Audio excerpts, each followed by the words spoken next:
Tears of Gaia by Redback Spino. Chapter 1, Prologue. Here follows the account of Starsoil the Buried on the origins of the Alicorns, the creation of our world, the coming of the Blight, and the forging of the elements of harmony.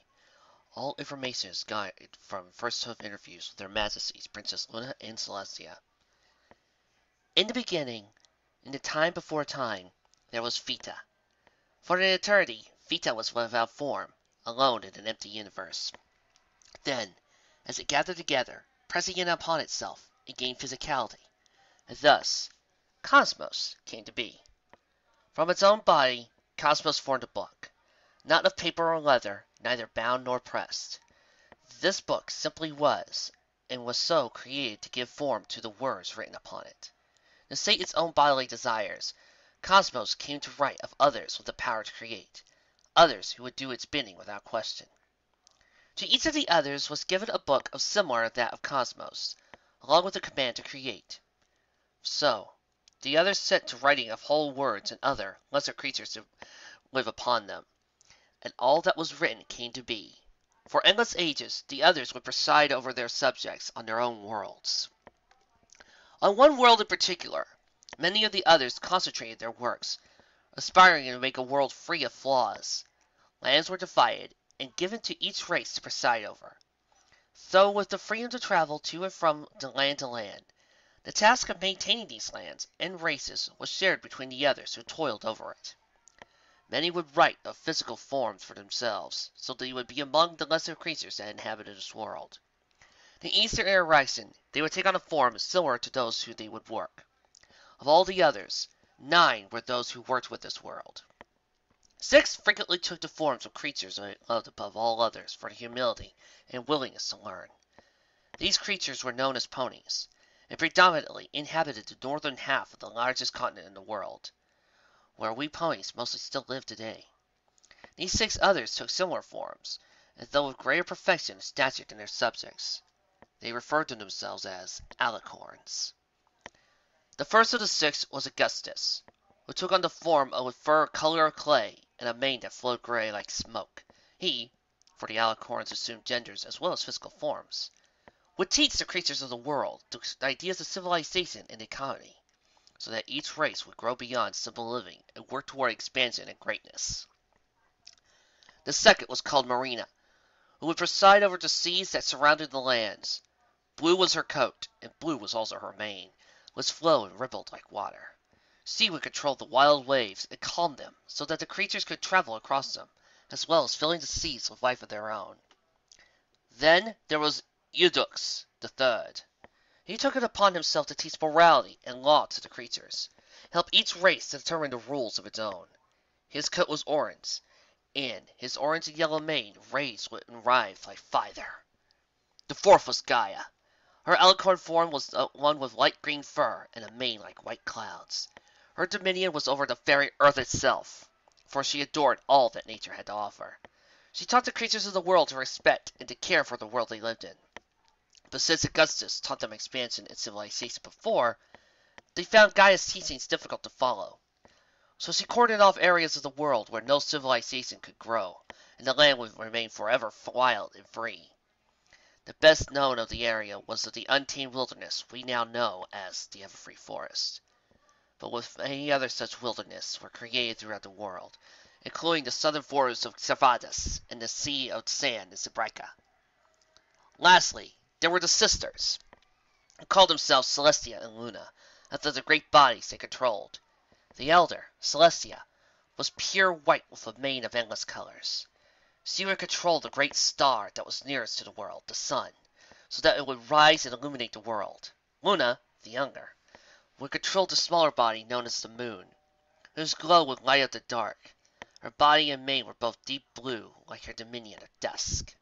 The sisters would alternate the rising and falling of their respective spheres, creating day and night over the world.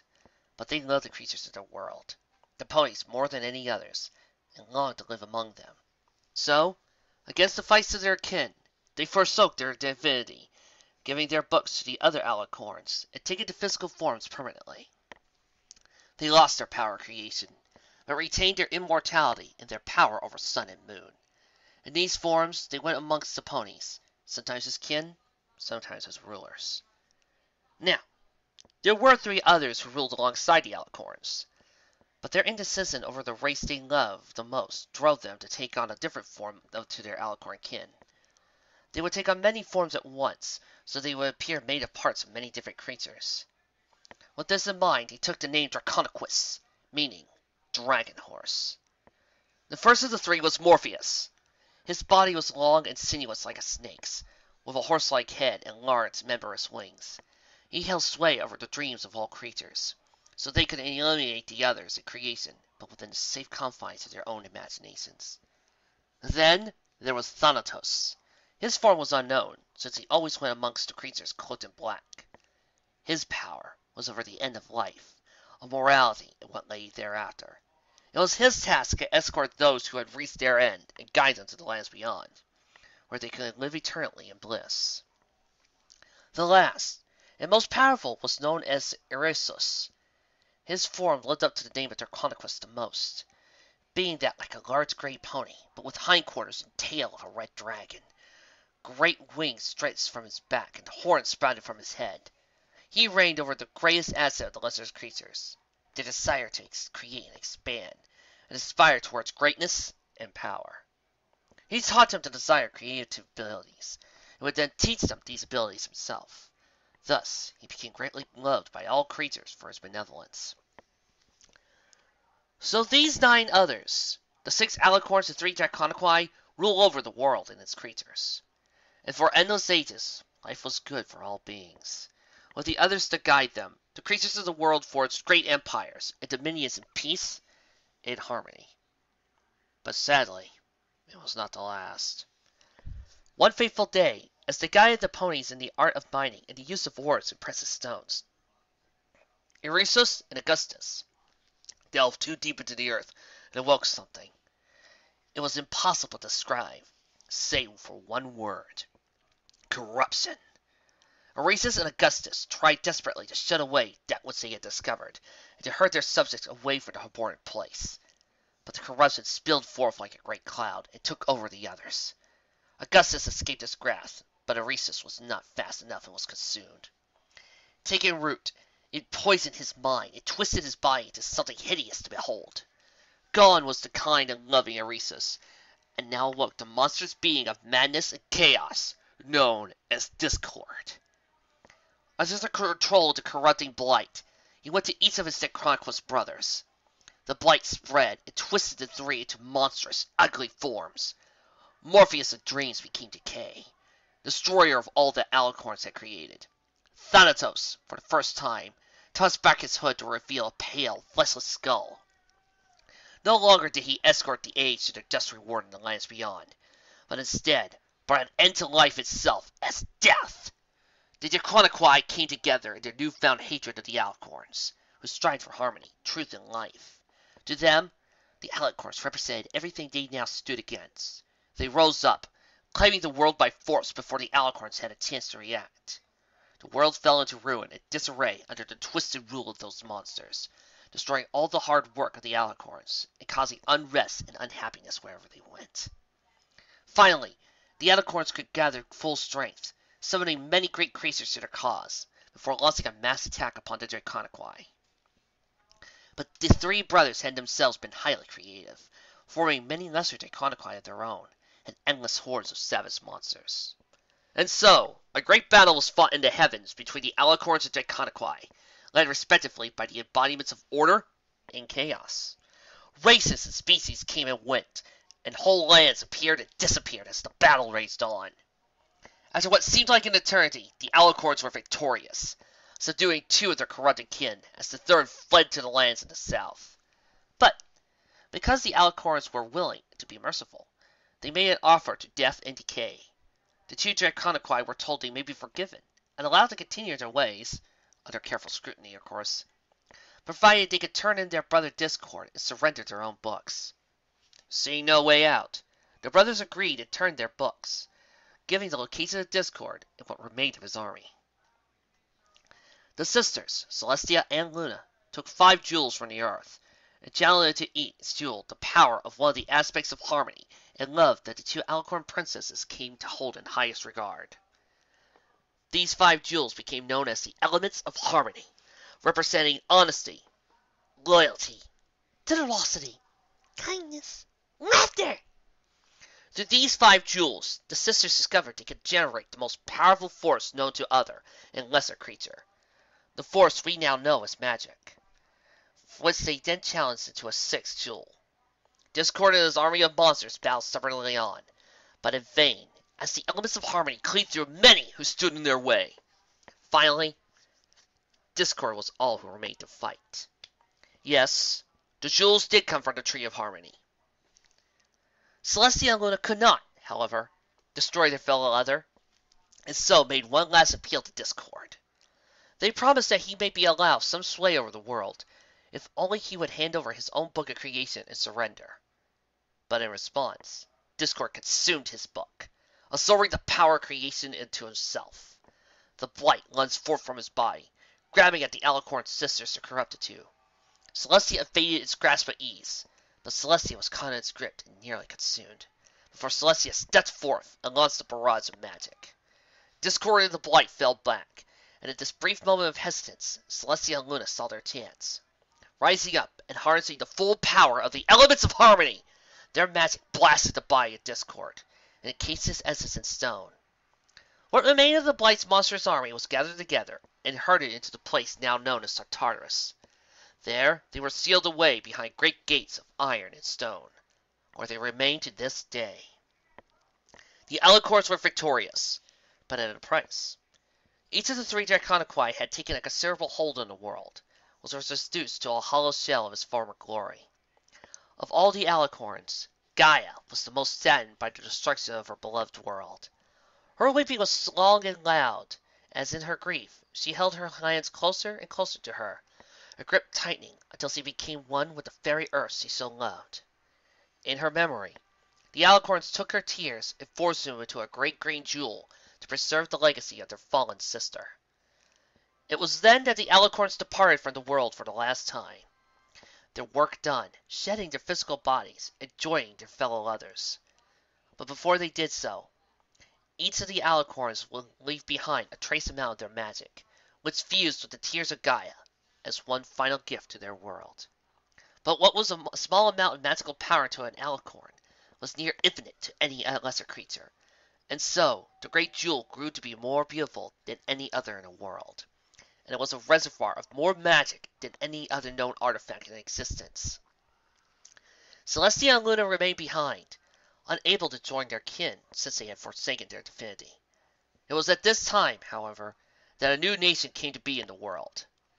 It was a united nation of the 3 pony tribes, the winged Pegasi, the magical unicorns, and the industrious earth ponies, and it was known as Equestria. So the sisters came to the ponies to help this flourishing new nation, and were immediately hailed as the new rulers due to their power, majesty, and benevolence in the past. And so from the ashes of the war with the Draconiqui, a new world emerged, greater and more beautiful than ever before. With the Alicorn sisters, now known as the royal princesses, ruling over their peaceful new nation, and the Tears of Gaia safely hidden away, life returned to the world once again, and thus it had been, ever since. Chapter 1. 6 is company of Book 1, A Step Beyond the Familiar. In the main hall of the Ponyville Library, the gentle clip-clop of hooves echoed off the halls as Twilight Sparkle paced around the central table in an endless circle.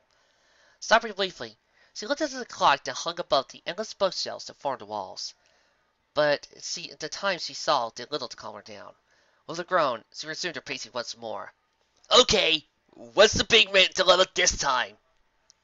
She did not even look up as Spike descended from the carved wooden staircase to join her on the floor. She's late, Twilight muttered to no pony in particular. Why is it she's only ever late when I know I have a delivery coming?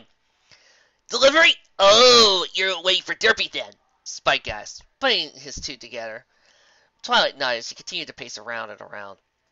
Spike scratched his neck as he said, So, what's this big delivery then? Finally, Twilight grew tired of endlessly pacing and sat down on a cushion by the table. I ordered a new shipment of books to replace some of the old damaged ones I found in the basement. Honestly, you'd think whoever's worked here before me had no regard for the welfare of these books! You're running a library, Twilight, not an animal's home, Spike said with a grin. She prepared to deliver a rebuttal, but the look on Spike's face was enough to break her self-imposed frustration. Yeah, you're right, she chuckled. It's just that some of the stuff I saw downstairs looked so fascinating. Really old books about really strange arcane subjects. I just had to have some fresh copies delivered. As if on clue, there was an enthusiastic knock on the door. Ah! Speak of the conquest. With a slight spring in her step, Twilight hurried to the door and yanked it open. There before her stood a familiar gray Pegasus. Oh, thank goodness! It's the right tea this time! Derpy Hooves chirped as he looked against a large cardboard box that stood beside her. Hey, Derpy. Twilight smiled as he greeted the friendly and sometimes a bit airheaded delivery mare. So, are those the new books I ordered? Sure are, Miss Sparkle. Sorry for the delay. I went in the wrong direction when I was looking for your place and ended up at the other end of town. Wait, did you know that there's a tree down that lake that looks exactly like this one? Rolling her eyes, Twilight stamped out the delivery form, began levitating the box indoors. That's okay, Derpy. And thanks! With a tip of her mercenary hat, Derpy flapped off to her next delivery. Twilight pulled the door shut and set the large box on the ground. One burst of magic later, the box was wide open, and the books were set in a neat row along the desk. I'll leave you to it while I get started on lunch, Spike called with a chuckle as he headed through onto the kitchen. Twilight needed no second bidding, as he eagerly set to skimming each book one by one, sticking in the proper inserts that label it as property of the library. Once that was done, she looked up at the clock again. Looks like I have some free time until the next item on my schedule. She glanced again at the pile of brand new books, which now stacked on the end of the table. A wide grin spread out across her face. How could she possibly resist? The book at the top of the stack floated to her side of the table that made herself comfortable.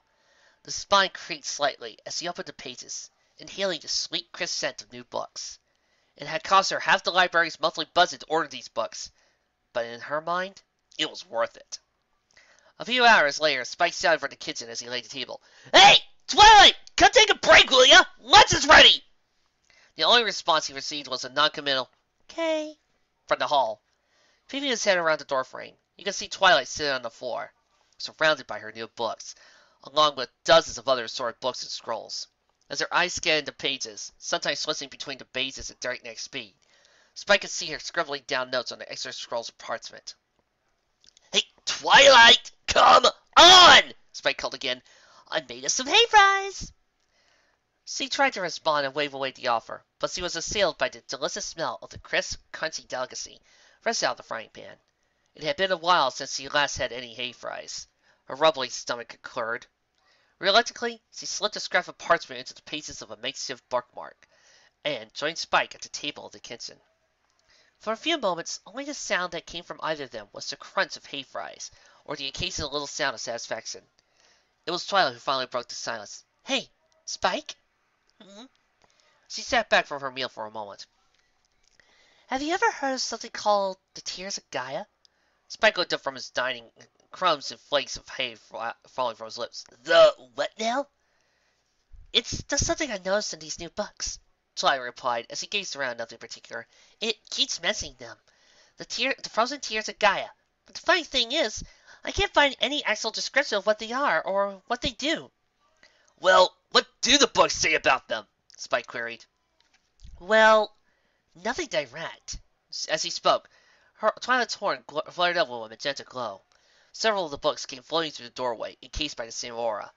As best as I can discern, whatever these tears are, they're incredibly ancient, possibly as old as Princess Celestia. That, and that they are extremely powerful. Powerful in what way, though? The unicorn shook her head. No idea. Here, listen to this. The artifact is talking about lost artifacts.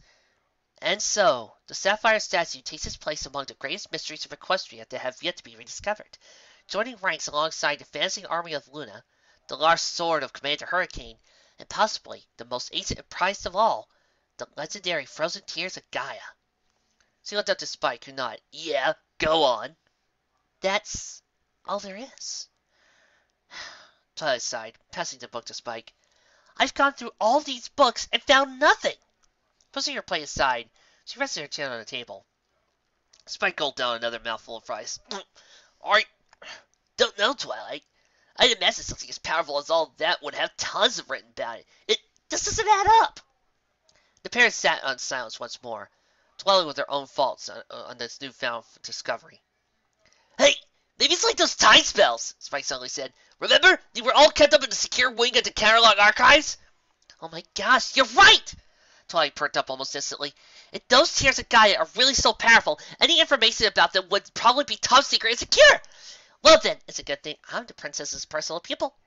I could probably tell them it's for research and the archivist would understand. Spike snickered. Yeah, that, or the security is still as easygoing as it was the last time. Twilight could not help but laugh too. She still remembered how the guards had not only not arrested her for sneaking into the archives, but they actually helped her get in.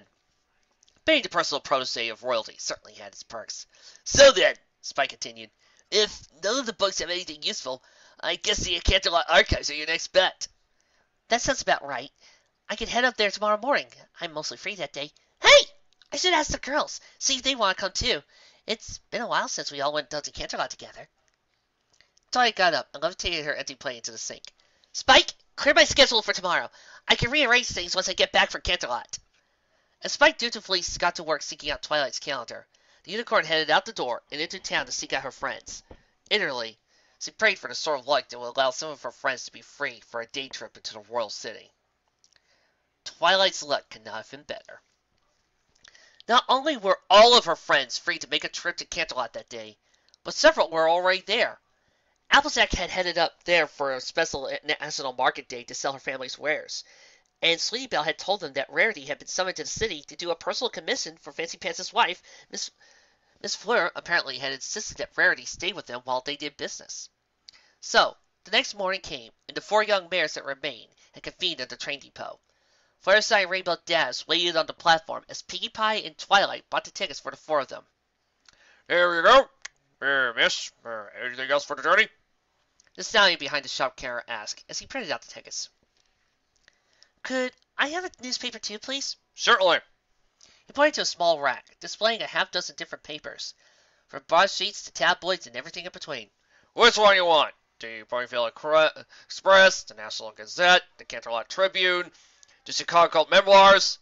I'll take an Equestria Daily, she replied. Oh, me too. Paying for her purchase, she tucked the thick newspaper and the tickets into her saddle bag, and moved aside to allow Pinkie to purchase her supply of snacks for the journey. Finally, she returned with her dozen sticky buns and 4 smoothies, and the group boarded the train.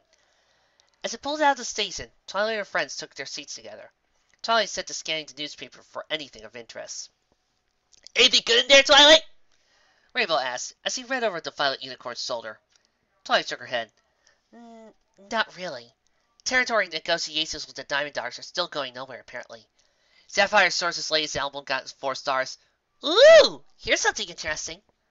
She laid the newspaper flat so her friends could read. Apparently, there are emissaries for Sylvius in the Griffin Kingdom in Canterlot. Doesn't really say why, though. Griffins in Canterlot? Oh, my. Oh, Fireside, don't worry, Piggy says he patted the yellow Pegasus reassuringly on the head. Not all Griffins are as grumpy and mean as Gilda. Remember Gustave Legrand? The Pegasus smiled a bit. Well, I guess that's true. Where was the other guy from again?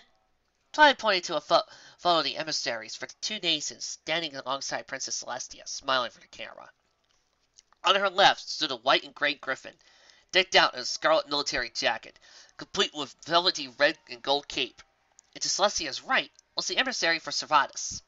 He was a venerable but graceful-looking stag, in a simple pale and green tunic and cloak. The other one is from Servatus, the Deer Nation.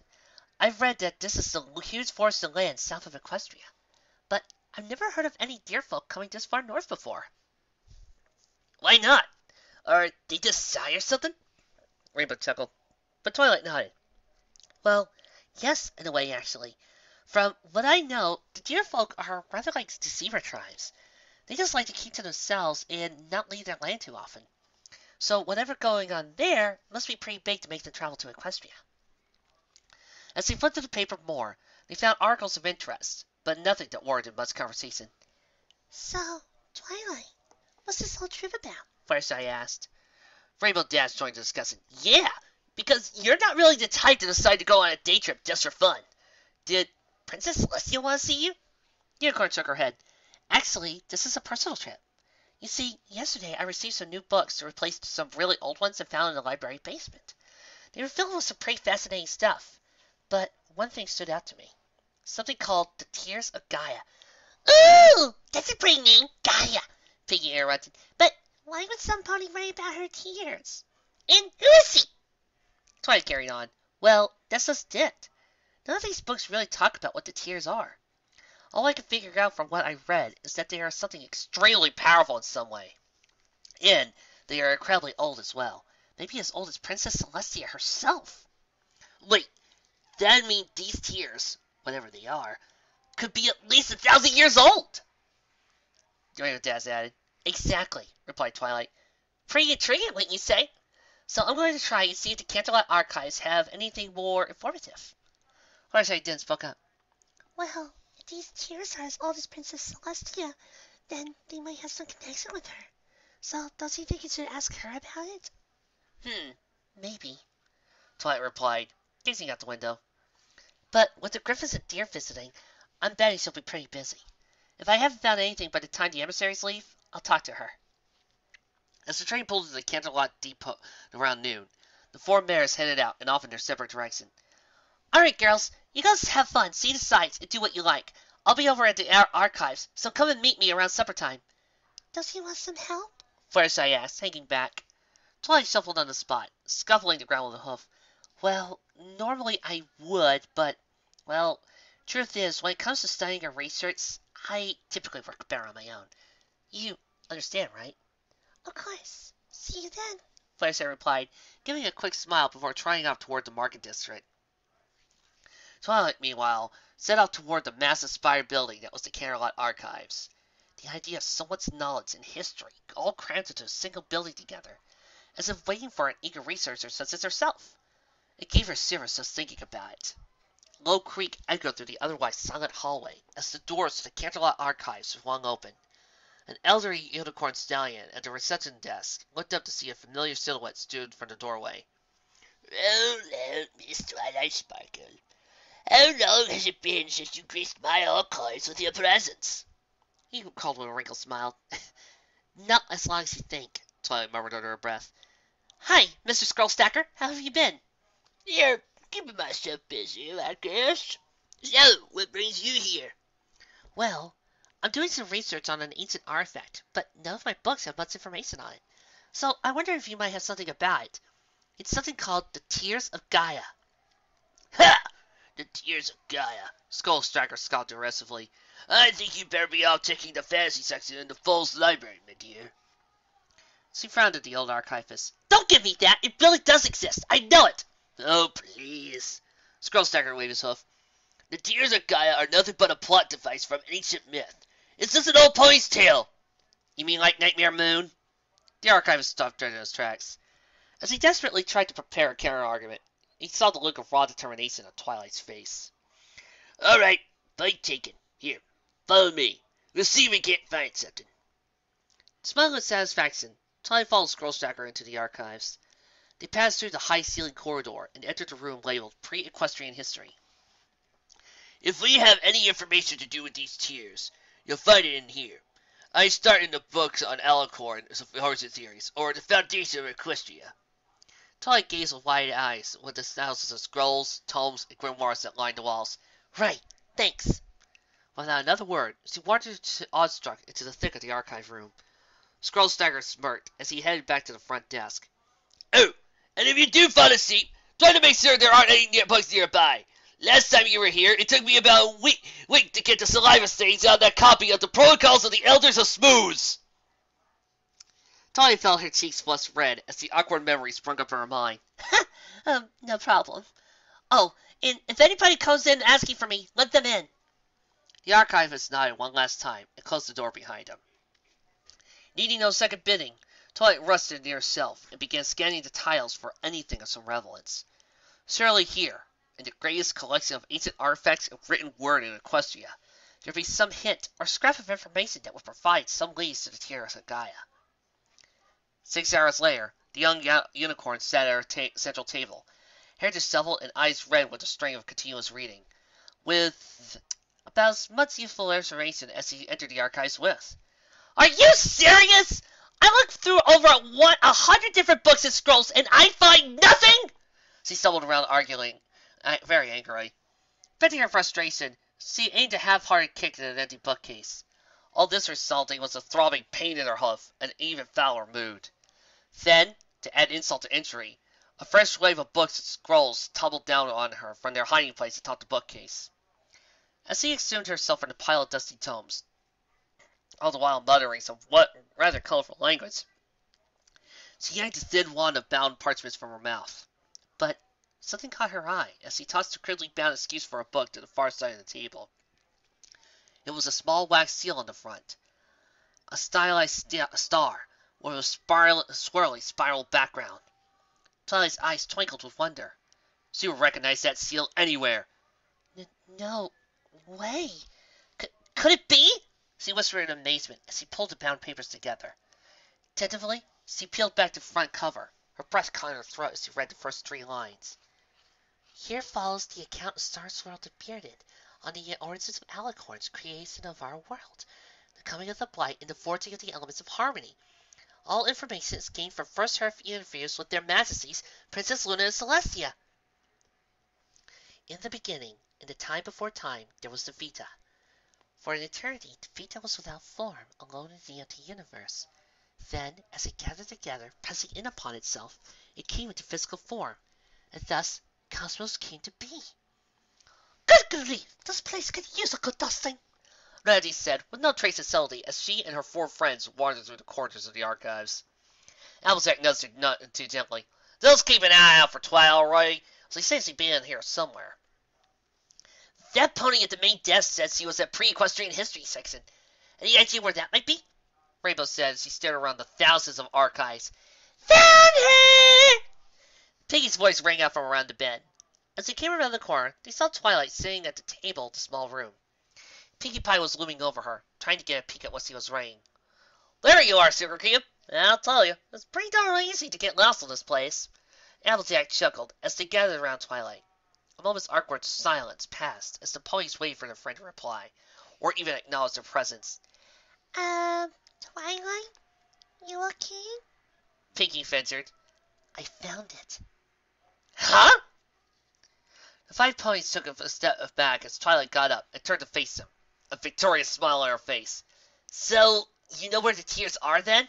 Well, not really, Twilight replied, but I do know where to get started. It was all thanks to these old papers I found entirely by accident. She held the bound papers in magical grasp, waving them enthusiastically in front of her friends. Pinkie Pie beamed. Awesome! So, where are they anyway? The purple unicorn magically glowed with pride. They're from his records. The written notes of Starswirl the Bearded. When there was no response from this momentous fact, Twilight hastily cleared her throat and continued. So, anyway, these actually has its own records all about the history of before Equestria was founded. It talks about where the princesses came from, and the first conflict with Discord, and everything! Rainbow Dash held up a hoof. Yeah, that's cool and all, but what does this have to do with these tear things? And so Twilight read to them the passages, detailing the coming of the others, the discovery of the Blight, the fall of Gaia, and her weeping for her destroyed lands, and the gifts of her tears, which were forged into a great jewel, imbued with the magic of others. And then the book goes off subjects of the tears mostly, talking about other subjects that Starswirl was interested in. But if managed to deduce this much from his writings, then the place to start looking in is in the Crystal Mountains, up in the north of Equestria. She looked expectantly at her friends, but found that each and every one of them was occupied, sitting awestruck with the story she had related. My gosh, Applejack muttered. It's just pretty humbling to hear about all this. Randy nodded. Indeed. I had always rather wondered where exactly the princesses came from. And to think they used to be even more powerful than they are now. It's just a bit sad, though, Fireside added. thinking about how they can't be with their family anymore after the rest of these others left.